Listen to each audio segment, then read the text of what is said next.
want to start with Sharon around the work of the Chemistry Council and sort of looking at the industry strategy. And I know you're involved with the industry sector deal for chemical industries. Can you just give us an indication of where that is? Because when it was announced at the CIA conference last November, there was a strong link to digitalisation and the importance of digitalisation in chemical and what it can bring that sector, certainly over the next 10 years.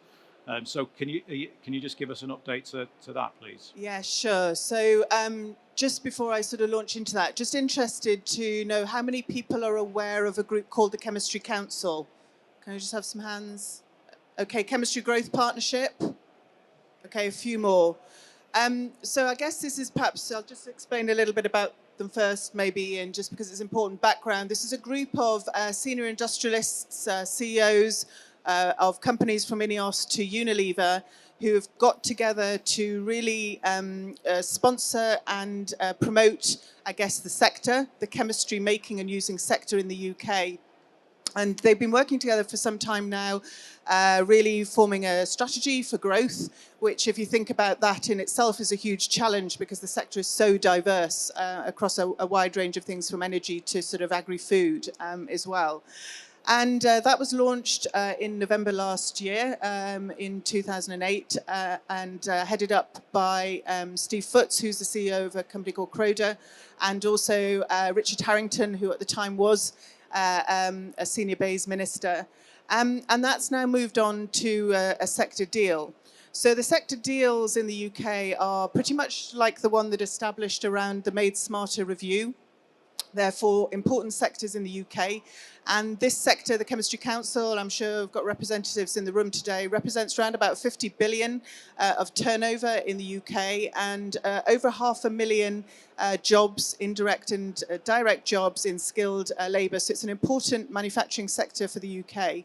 And in terms of the sector deal, they'd recognise that they need to have some help in terms of funding transformation. And innovative transformation, and as Ian's rightly pointed out, the data and digitisation area was a key one for the sector, so it's actually being built into both the strategy and the sector deal. And Ian, I know, did some work directly on the Made Smarter review, so can I just ask you to expand on your findings going through that Made Smarter process and sort of how Hosokawa are digitalising their business offering as well to see the value from it? Well, Made Smarter was something that was needed for a long time in coming. And basically, British industry is very, very traditional and has run for many years without major investment. So people have tended to use a commonly used phrase, sweat assets. They've used things and left them as long as they possibly can and made do and mend really with it. And the biggest problem there is other countries in Europe, especially if you look at Germany, they're very machine-centric. And they've actually invested very heavily in the latest technologies that have gone along. So Made Smarter was an opportunity to look at UK industry across various sectors and benchmark it against other industry sectors and other countries and how they're dealing with it. And one of the things that really came out of it was the productivity levels are relatively low and there's big opportunities for improvement in those. So typically we've used lots and lots of labour to improve processes and improve process efficiencies, rather than actually look at alternative ways of doing it, and also looking at how we can get people to be more efficient at what they do and also enjoy what they're doing. So this is another part of it, how we do it. So I guess really, as you said to this morning, the outputs of it were three things. One was innovation and the technologies that support the change. One is adoption. How do we adopt these technologies and how do we go forward with it? And the next one has been defined as leadership. But I would say this is very much the skill set and where the skill sets lie, because people need to change and they need to understand that what they're going to be doing in the future is very different to what they're doing currently. So there's a whole range of things that are changing. So for me, where do you start on this process? And I think it comes down to people having to look at where their aspirations as a company are and what their key performance indicators are and what their goals are. So rather than using the terms that come out in this and the jargon, I tend to think about it as really coming down to people, plant, processes, products and profit. And most companies are driven by profit. If you don't make a profit, the company's not there. So how do you do it? Well, it's through all those other areas. Most people can't double the price and double the profit. They have to become more efficient. So each of those areas has to improve. So if we spin it to Hosokawa, what we've actually been looking at doing is how we can understand processes. And one of the things that we are a little bit unusual in is we actually don't make products in our contract manufacturing of our own. We take other people's materials in, process them for a limited time, and have to get good results out of it by trying to maximize our efficiencies. So what we've looked at is how can we model processes, and it's very easy to do mathematically. The hard bit is the materials that go through it. They change all the time, and it's a very difficult thing to model. But if you've actually got the data coming from the plant, the answer has to be right. So what we've done is come up with a suite of tools which let us understand, monitor and control our processes, and we can apply that across the business and use it for prediction now as well as for the actual production. So we've got a whole suite of tools that fit into that. You've all started to highlight that importance of data, and in the industry and across various industries, data has been collected in various forms for many years, and it's how we use that to convert it to business value. And I know just one more question for Richard before we move on to the audience questions. You've mentioned data to me before, and I just want you to sort of explain in terms of your business how data has helped evolve the formulation and information exchange within that supply chain. On data is interesting. I've spent most of my career in the chemical manufacturing industry. I only joined chemical distribution about 6 years ago.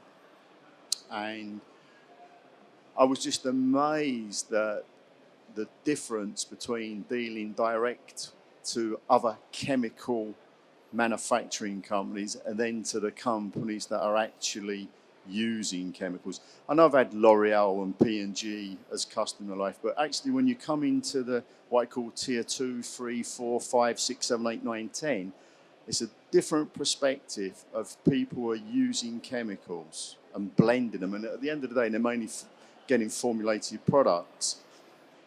And a lot of the time in our business, you can effectively, if you didn't know what the name of the company was, you can basically tell what they're going to do because they're buying a portfolio of products that's going to make a shampoo, going to make a floor cleaner.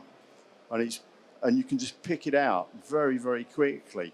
Then once you start getting behind that, you start looking at, well, where are they going? What information do they need? What information do we need to capture?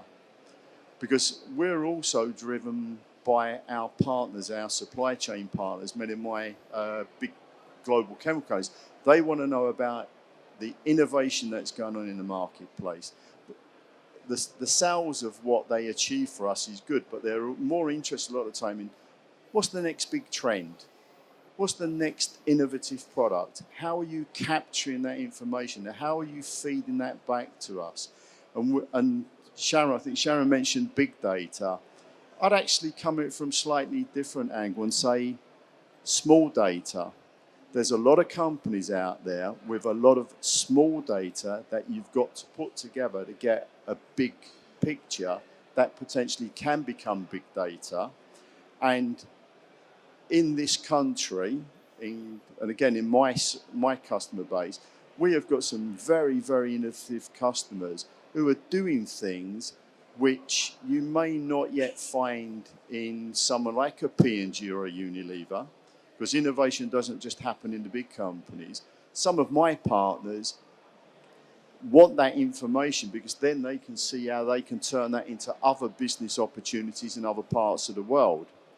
And that's about capturing data. So sometimes when I look at our distribution business, I look at it saying we're more in an information industry that actually is monetized through the sale of chemicals. It's now becoming more about information than it is just about purely the supply chain of chemicals. And that's the data side. So we are now spending a lot of time and a lot of money on capturing data and now looking at how we do that better through the digitization of our business. We've had some really good questions actually, and this one is might push this to Sharon from sort of a strategy perspective. And so it's anonymous, but how at risk are UK chemical firms of falling behind in digitalisation so they become uncompetitive? Without wanting to make myself very friendly or whatever in the room, I think hugely, because a lot of other countries are moving at speed, and the learning, if you look outside of our sector, is that digitization does transform sectors quite considerably. It can reshape a business model quite considerably, and you need to be not necessarily at the forefront, but you need to be quite early in the lead process to make sure that you don't get left behind. Yeah. Consolidation, for example, could be precipitated by digitization. Companies moving up and down the supply chain can be also precipitated by digitization. So the whole business models, you could see scenarios where things quite substantially shift, and again, concerns for SMEs, in terms of helping them through pathways that make sure that they're stronger for the future. So I think just reflecting some of the comments made earlier, we work with lots of different companies in different spaces of different shapes and sizes, is very much try some things early, see what works, and also look for help from different places, either other companies or organisations like ours that network people across different sectors. There is help out there for people, but I fundamentally believe you have to be up there moving forward. BASF unified its digitalisation strategy across the world, or is it country specific? I wouldn't say country specific. I would say regional. Part of it, what we're doing is on a global scale, but it's also on a regional scale. So we do have a digital network within BASF, and we do have digital weeks in terms of sharing best practice. So there is now a team running the digital platform in BASF in terms of the different strains under the different operating divisions, what it means to BASF in terms of new ideas that are coming in, what we're trying to do. It also works with our key partners. So in terms of on our ERP system, so we're a big user of SAP. So that's about sharing data.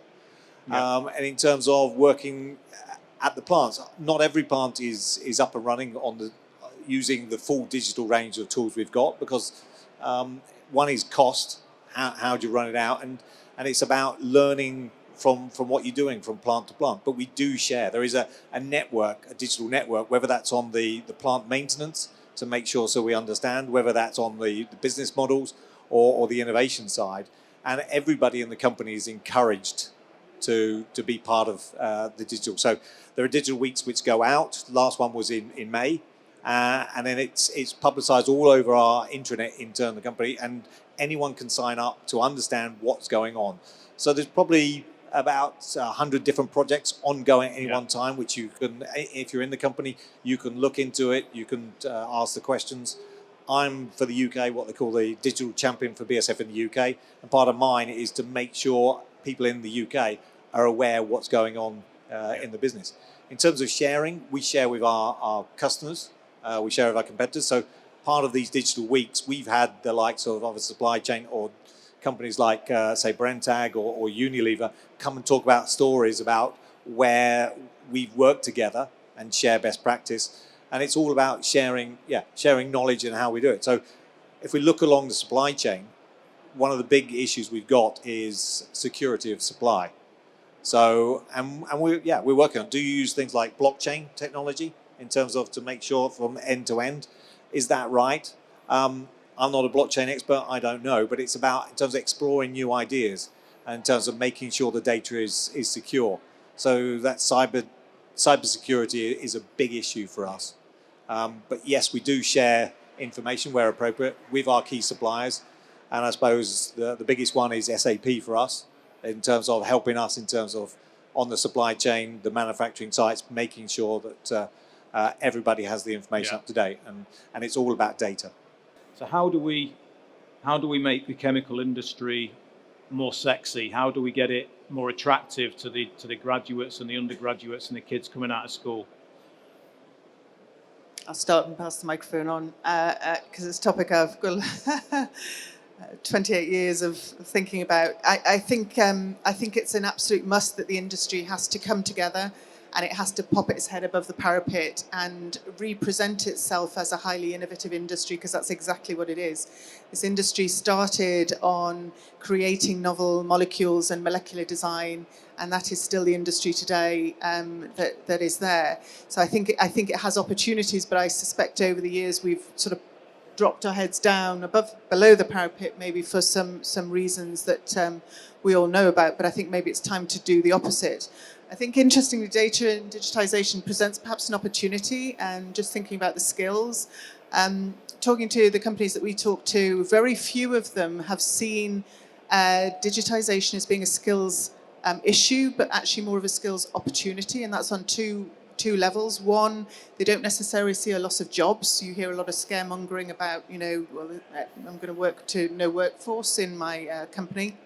But actually, it's just about redeployment of those people into other jobs, which are mostly skilled in the sector. And the other one is an interesting one, which is around, actually, we have a high proportion of STEM within our communities and companies.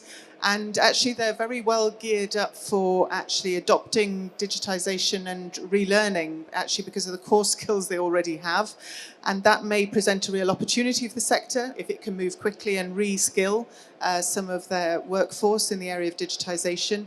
But also, it might make it more attractive for certainly young STEM graduates with some computer skills as well to join the industry.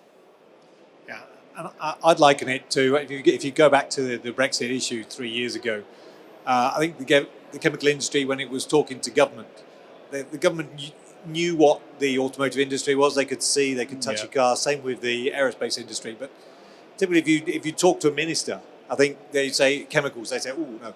I think the last 3 years have actually, especially in government, and I think we need to translate this into schools, is that communication, getting them to understand what chemistry is and where it is, and that every minute of the day you're touching something, a chemical. Yeah. And to understand in terms of what it creates, the innovation behind it, and where we get. And I think the grand challenge is in terms of when you look going forward into, say, 30 years into 2050, then there's going to be 10 billion people on the planet. We need to feed those. Chemistry is going to be the enabling technology. If you want to do cars in terms of battery technology, chemistry is the enabling technology behind those cars in terms of lightweight. So it's getting them to enthusiasm in schools to understand that they can be a part of the new world that's coming, whether it's digital technologies or understanding and innovating in products. So how far will the connected supply chain and automation take us? And can you see customer having their computers choosing their own production slots in your factory, or ordering products without any human interaction? I'll take this in terms of, I think you're starting to see some of it already in terms of when you look at different business models. You could already buy chemicals through the likes of Amazon or Alibaba. So at a click, you can order it. There are people in the background. You still have to do the programming. There's still people involved, so there's still the skills of that. But in terms of that ERP cloud supply chain, it's already there. Yeah. People may not know it. It is developing time on time in terms of front-end systems. I work in terms of as a commercial director, and we're looking at new business models, how we do this in terms of customer-related systems. So they're like web shops in terms of, so you not only can look at your products, you can download your data sheets, you can get in terms of information, in terms of formulations online, in terms of what you're trying to do. So in terms of helping the customer, in terms of what they're trying to do. So it's a bit interactive like that. So you can you may not speak to somebody, but there's somebody in the background feeding that information. So a bit like you would do on a shop in terms of you've got a question. So you say, okay, I'm working on this type of formulation. What does that mean? And then there's either an algorithm or a person in the background supporting the customer on that. And then the customer can then click and say, okay, I want this product and I want it at this time in terms of, and if it fits through, and they'll get a yes or no. Can we deliver it? Do we have it in stock? Does it have? Is it batch process or is it? So these systems are all already in the making, if not already there. Yeah. So it's it's consumerizing in a way, isn't it? If that's even a word that exists, it's making it more accessible as like the Amazon who are speaking now, incidentally, over at the other side of the room. So it's putting that kind of business model, it's linking it more to the industry that we're more familiar with. But what does business want, or what does then the end consumer want, and how do you meet that demand? Yeah. And you've got to look at different aspects in terms of what does the industry need, and how do we, or as BASF in terms of the chemical industry, meet that demand? And if that is more online services, then we would have to go to it. If we're not, then we won't be here. And right through our 154 years, it's about what does our customers want, and how do we meet those customer demands. And I think in terms of, there's still a people element. I think you can have these virtual systems, but there are still people there. Yeah. But making sure that we have the right skills for the industry, and that's how do we upskill in terms of how do we get the training right, whether it's through the manufacturing side, whether it's through the innovative side, the chemistry. So because the ideas still need to be generated, and I think whether that's through computer programming, electronic engineering, whatever, it's about getting the right people in the right place.